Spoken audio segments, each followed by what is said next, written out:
Hello everyone and welcome back to the High Council. Today we are going to be doing a Star Wars Shatterpoint deep dive into Ahsoka Tano, Bo-Katan and the Clan Kryze Mandalorians. This is the third of our deep dives. We've already seen one on Anakin Skywalker, Rex and the 501st, and then Ventress, Kalani and the B1 battle droids. So if this is the first one you're seeing, please do go and check out those. I'll leave the videos up in the top right if anyone wanted to check those out.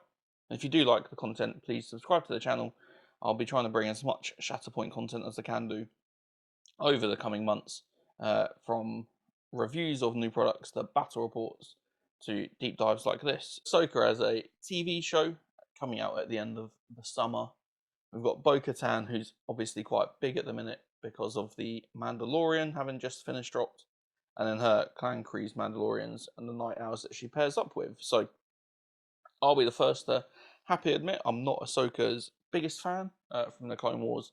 I think that's probably because I've watched the first two seasons about 30 times and the last two seasons once or twice. So yeah, I'm sure she would grow on me a lot more if I'd watched more of her the end of the Clone Wars. But yeah, not my personal biggest favourite, not someone I'm personally that excited to play about, really. That might change when we have a look at her abilities and her cards. So let's dive right in. So we've got Ahsoka Tano, Jedi No More. First thing, let's have a look at the model. I think it's a little dark with my light, but some really great detail. The face particularly is really great. We'll find out how good this comes out on the video. But yeah, the lightsabers are, you've probably got to be a bit careful with. They're potentially going to break. They're just quite thin. But otherwise, from a model, very nice. And then we'll look at Ahsoka Tano, Jedi No More. So she's going to be bringing 8 squad points to the Clone Wars era, and then providing 3 tokens towards the Will of the Force. And then she's Ahsoka Tano, Jedi No More, Ahsoka Tano, and a primary unit. So we know that we're getting Padawan Ahsoka coming out as well. Some people will be getting that as a model on the first day. You won't be able to take Ahsoka Tano, Jedi No More, and Padawan Ahsoka in the same strike force, as they've got the same unique name. But let's flip over and see what we've got. So she has got 1 active, 2 reactive, and 1 identity ability. And then she's got a stamina of 9 and a durability of 3. So let's have a little look at what each of those means. So her active ability, Force Speed. It costs 1 force power. Each character in this unit may advance, which is obviously quite nice and great to get away from engagements and things like that. And then a reactive ability. What's the matter? Too fast for you? Which is going to cost 2 force. So when a character in this unit would suffer damage from a melee attack, this unit may use this ability. This unit suffers half the damage in the damage pool. The attacking unit suffers the remaining damage. Wow, so if she's going to take 8 damage from a Ventress attack or a Maul attack or anything like that, 2 force, and she's going to half it, only take 4, and then is also going to ping 4 back onto the attacker, which is really nice. Then we've got Deflect. So this is the same as the one from Anakin Skywalker. So after a melee attack that targeted this character in this unit is resolved, this unit may use the ability. If the attack roll contained 1 or more failures, the attacking unit suffers 2 damage. And that is just natural, always going to happen. Don't have to use any force for that. And then the last one, Fierce Protector. When an enemy character wounds another allied unit, after the effect is resolved, 1 character in this unit may advance toward the enemy character that caused the effect. Then the character that moved may either heal 3, or if the character is engaged with the enemy character, may make a 5 dice melee attack targeting the enemy character. So yeah, very nice. If we've got the Bo-Katan is gets wounded by someone, and Ahsoka can then just start trying to jump straight towards it, healing up as she goes, or even slicing through some people as she goes. And then she's got the least amount of tags that we've seen on anyone so far. So she's got Force User and Galactic Republic are the only two there. So yeah, what do we think about Ahsoka? So the ability to use Force Speed to advance is probably going to be maybe the least thing used, unless you're really trying to go for an objective or something like that. But it is a nice way of sort of being able to do a double move. What's the matter too fast for you? For me, it's just going to be, I think, will become invaluable, and you'll probably want to have 2 Force in the bank at all times, just to make sure that you've got that, like, in case of emergency. If you look at some of the other characters, we haven't looked at Maul yet, but if we just look at Maul, if Maul gets 4 successes on you, 1, 2, 3, 4, 5, 6, 7, 1, 2, 3, 4, 5, yeah, potentially 7 damage coming your way that you can half. Deflect obviously is lovely and a really good protection against ranged attacks, and then Fierce Protector is adding to her moverability and her flexibility to kind of get anywhere that she needs to on the battlefield. So that is her card. Let's have a look at what she's going to do. As a primary unit, she's got two sides. We've got Form 5 Xian Reverse Grip, which is Form 5 Xian, is what Anakin Skywalker uses. And on her other side, we've got Jar Kai, which is what Ventress uses. So cool to see some nice little combat similarities there between some of the characters.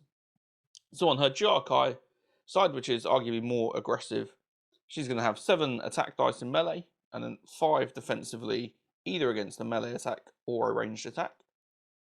For her expertise, so she's in melee and is getting 1 to 2 expertise, she's going to get to convert to 2 hits. 3 to 4, and she's going to be adding 2 crits. And over 5, and she's going to be adding 3 crits, which is very, very nice. You're probably always going to get an extra 2 hits, at least from that one, rolling those 7 dice. And then defensively, with her acrobatics, 1 to 2, she's going to add a block and turn a crit to a hit. 3 to 4, and she's adding 2 blocks, turning a crit to a hit. And being able to do a jump, so adding to that maneuverability. And then if she gets over 5, it's 2 blocks, turn a crit to a hit, jump, and a heal. So getting out of the way, healing up as she goes, very, very nice. So we're going to look at her combat tree. So her first success is always going to do 2 damage. Second success is then a damage and a disarm. Third success is 3 damage. And then we make our first decision. So we're either going to be going up to the top, doing an additional damage and applying the strained token, and then 2 further damage if we get all the way to the end. Or we're going to come down to the bottom, do a damage and a pinned, and then a damage and a shove. So we're always doing, if we get 3 successes, we're always going to be knocking out 6 damage with a disarm. And then we can take a look where we want to go from there. If we want to do some more damage, or if we kind of just want to get someone in the position that we really want them to be. So that is her Jar Kai side. And then we flip her over to what is probably seen as the more defensive side. We've got, so Form 5 Xian Reverse Grip. So melee, we're only doing 6 attack dice, but we do get 6 defense dice. And against a range attack, we're getting 7 defense dice, which is the highest that I've seen so far on any sort of defense. So this is you are not going to do any damage to me with a ranged attack kind of piece. So expertise again, very similar with her lightsabers. So it's 1 to 3 this time. We'll give 2 hits. 4 is 2 crits. And then 5 plus is 2 crits and a hit. And then defensively, this is the exact same side, I believe. Acrobatics is the other side here. So 1, 2, 2. It is, yeah, exactly the same. So 1 hit, 1 expertise will give you a block and turn a crit to a hit. 2 to 3, 2 blocks, a crit to a hit, and a jump. And then over 4, 2 blocks, a crit to a hit, a jump, and a heal. You'll be very hard done by if you are taking much damage with that defensively. And then if we look at her combat tree, so we're arguably putting out less damage on this side. And we've got a choice to make right at the start. So we're going to do 1 damage and a shove with our first success. And then we can either come up to do 2 heals, a damage, a shove, 2 damage, and a jump, 2 heals. So the top where they're going at 1, 2, 3. We're going to cap out at 4 damage, but we are going to do 2 shoves, 4 heals, and a jump in that. Or we come to the bottom and we do a damage and a jump, 2 damage and a shove, 2 damage and a pin, 2 damage and a shove. So really trying to get you out of harm's way and then get them pinned down somewhere where you really want them to be. And that is going to do at least 1 damage all the time. So 1, 2, 3, 4, 5, 6, 7, 8. So maximum potential of 8 damage along the bottom row, as well as a couple of other conditions going on there. So that is Ahsoka Tano. I think you're going to be using this side definitely for offense. This is the side that I'll be using for sure. If we roll, let's roll 7 attack dice and hypothetically see what we would end up with. I like to roll failures in these. So 2 crits and 3 hits with 2 failures. And then if we were going against someone with an average 5 defense, we're getting 2 failures, 2 expertise, and a block. So the 2 expertise on a normal person, or what is that on? 2 expertise is probably going to convert into something like 2 blocks, something like that. So we're going to get 3 hits out of the way, so left with 2 crits. So we're looking at doing something like 3 damage. There, I think that was a bit unlucky to not get the 3rd success in total, but that's kind of what Ahsoka can do. She's going to look quite menacing, I think, and a lot of movement, a lot of jumping around, and a lot of being an objective player. So that's Ahsoka. Let's look at the next is Bo-Katan. One of the first models I think I put together that had a multi-part option.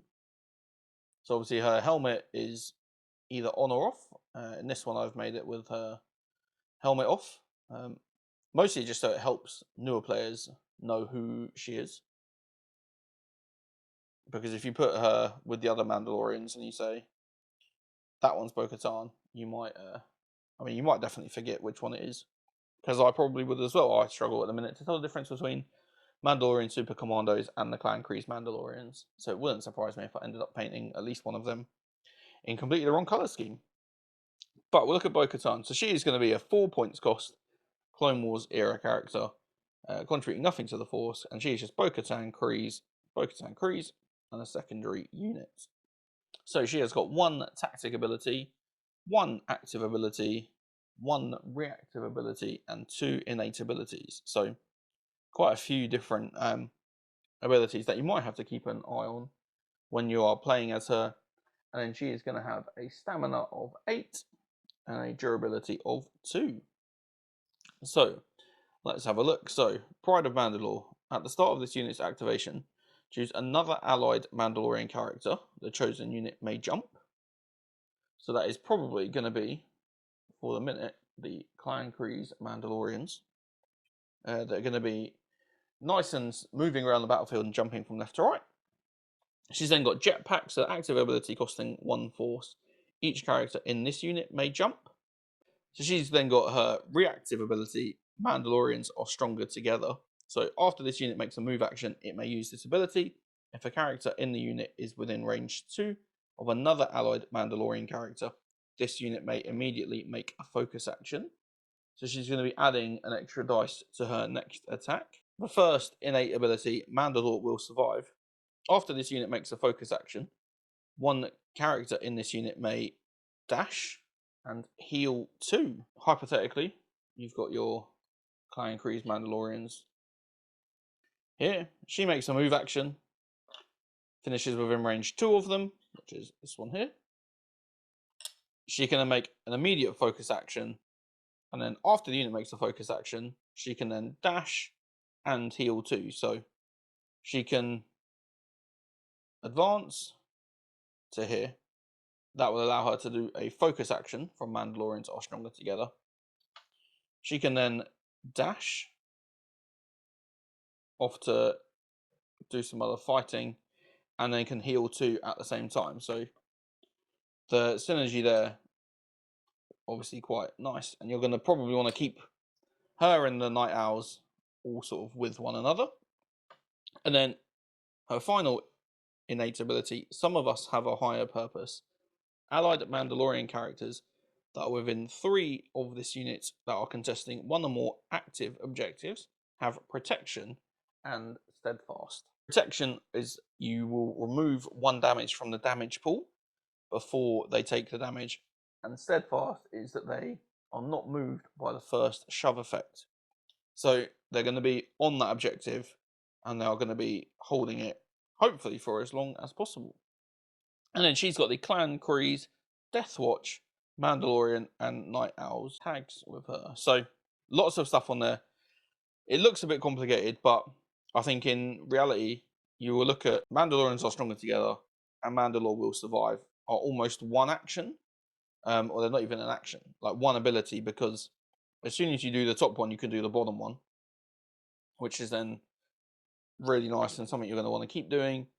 And you've got obviously the Pride of Mandalore, so you can choose another allied Mandalorian character and they can jump. So you can potentially even, you might not need to get them, you might want to get them somewhere a bit further away so that you can then move her up to keep that synergy flowing there. Let's see what sort of damage she can put out with her combat tree. She's got a 6 dice range 4 attack and a 7 dice melee attack, with then 4 defense dice on both of those. And from her expertise, her melee and ranged expertise are both exactly the same, which is quite nice. So it's her West Star 35 blaster pistols. So 1 expertise is going to give you 1 hit on both of them.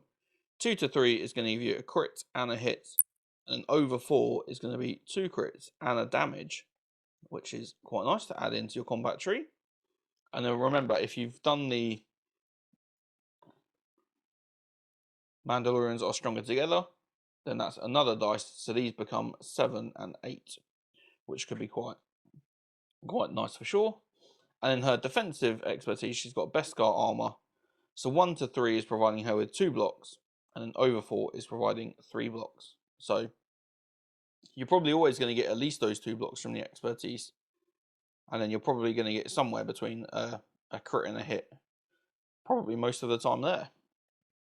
And then we look at her combat tree. So her combat tree starts off doing 2 damage for the first success, and then we can either go up to do 1 damage and a pinned, or we can come down and do 1 damage and a jump.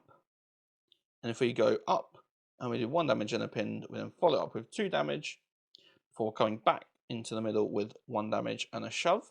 And if we go along the bottom, we get 2 damage, damage and a jump, damage and a shove, before coming back into the middle for another damage and a shove.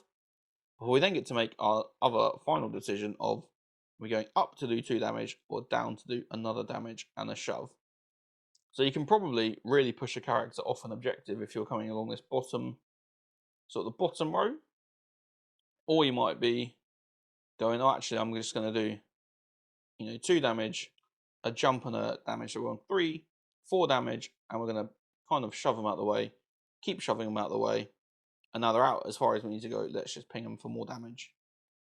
So the potential to do at total 1, 2, 3, 4, 5, 6, 7, 8. 8 damage if we go along the entire top tree, and she gets 5 successes in total. So she can definitely put some damage out, or we can come along the bottom row and do the 3 different shoves if we get up to 5 successes, which can really push a enemy off an objective or kind of really out of the way or out of harm's way, and force them to have to do a move action first before they can do anything else. So that is Bo-Katan. So then the last people here are the Clan Kryze Mandalorians. So they are, again, 4 points cost, so the same as Bo-Katan, so an expensive supporting unit for the Clone Wars era. And then the Clan Kryze Mandalorians supporting unit, and there are 2 of them in the unit. So I think I've got the right 2. So we've got the first one just here. It's obviously flying off on a jetpack.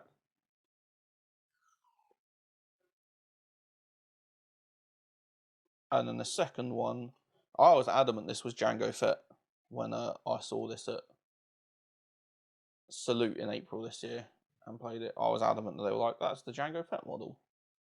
But no, this is...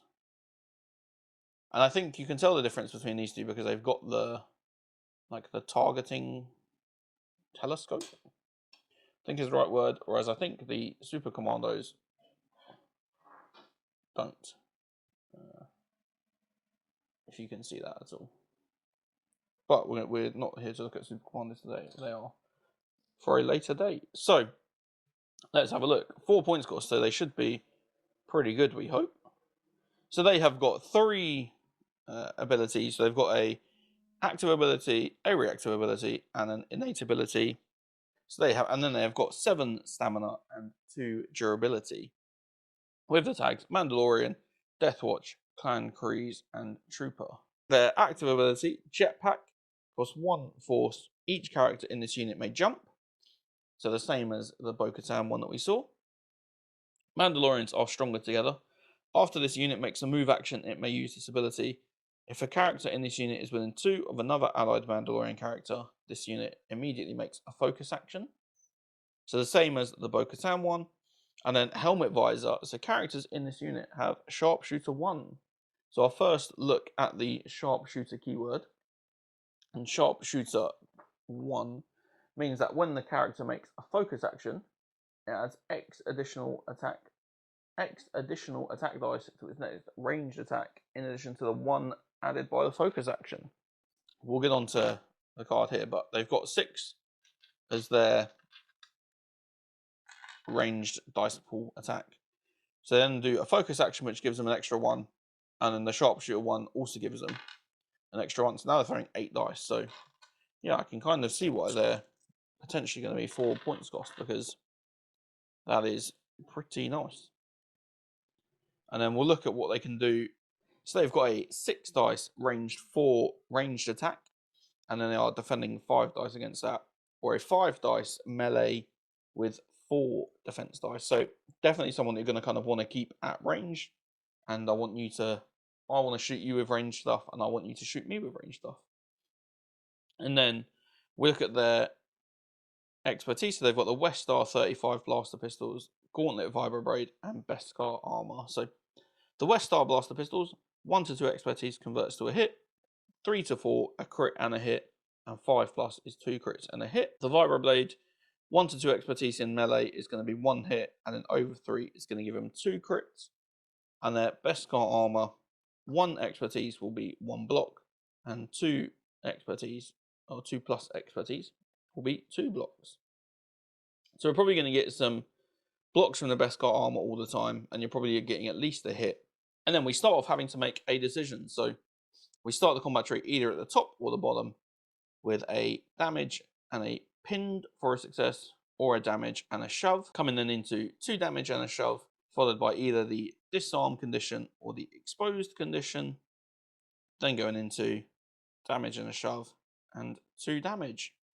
I think this will depend on the situation, but if you know that you're going to try and attack someone and then attack them again with somebody else, exposed is probably the condition to go. If you're actually like, they're going to shoot me back next turn, then the disarmed might be the best way to go. But you've got a double shove and some damage, which is potentially going to get the opponent off an objective, so they can't score it, or so they've got to move it at the end of in their next activation. So in the total capacity for doing 1, 2, 3, 4, 5, 6 damage with some conditions or some shoves. So not the biggest damage output that we've seen, but certainly they're going to stick around a bit, and they're probably going to get quite high up in here consistently, because if you think those 6 dice become 7 dice with Mandalorians are stronger together and 8 dice with Sharpshooter. With 8 dice, you're probably going to get, anywhere between 4 to 5 successes, you'd hope. You're probably going to be getting to this second half of the combat tree quite consistently. So that was a bit of a deep dive into Ahsoka Tano, Bo-Katan, and the Clan Kryze Mandalorians. Thank you very much. If you're still here, I hope you've enjoyed the video. Drop me any questions or feedback down below in the comments. Please do subscribe to the channel, and hopefully we'll see you in the next video. Take care.